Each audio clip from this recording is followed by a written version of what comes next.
Good morning, everybody. Mike Vacchi, Princetontrader.com, here with your Tuesday market webcast. Okay, daily chart. You can see, so last night we went up and we engaged with the upper Bollinger Band, right there around the 3145 area on some China news about the trade deal. They pretty efficiently brought it down from there.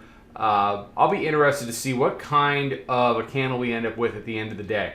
Not calling a top. That stuff doesn't work. Didn't work back here. Didn't work in the 487 other tops we've had from down here to up here. The only thing that's going to turn this market, the only thing that will turn this tape, is by the bears converting a meaningful level into resistance and then proceeding from there. There has to be follow-through price action. There has to be. There just has to be.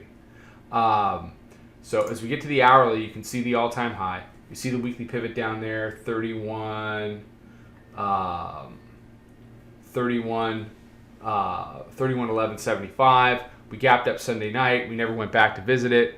Took it up, basically as soon as we got into the regular session, they ramped it up. So nice little long for us. It was a little choppy in the afternoon for my taste. And then they took it up here on the China stuff. So we were actually able to, we were in a long yesterday. We were able to get into a long last night about 45 minutes before that news broke. So that ended up being a nice little trade. And right now, you got a little more China news out. And I'll be interested to see the potential on this news could be a little bit negative. I'm wondering if this could push it over the edge. If last night is the real deal, then this low at 31.28 should get challenged. If not, then the bears start to kind of look around at each other and they don't really have a lot of answers left. This has a chance right here to be a lower high, but you need the lower low to go with it, so I'll be watching 28.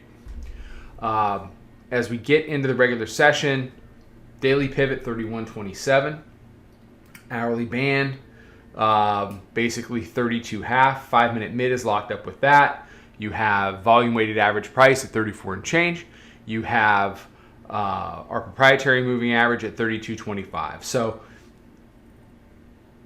it's all kind of centered right here around 32. Like I said, it'd be very interesting to see if the bears can convert down into the 9-day, which is at 31.16, and then the weekly pivot, which is 31.1175.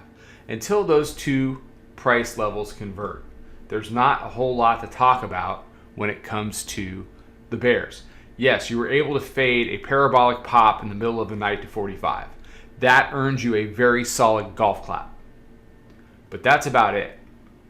Have a day today, have a day tomorrow, and then, when we start to trade consistently on the other side of the 9-day, then things open up like the daily mid-band down at 30.93, which frankly was open yesterday. But there was nothing to be had there. All right. Everybody have a great day. More stuff out on social. Come check us out. Come trade in the room. Take care. Trade them well. Talk to you tomorrow. Follow us over on Twitter, Instagram, and Snapchat at Princeton Trader. Check us out on Facebook and join us for a free trial at www.princetontrader.com. Trade them well.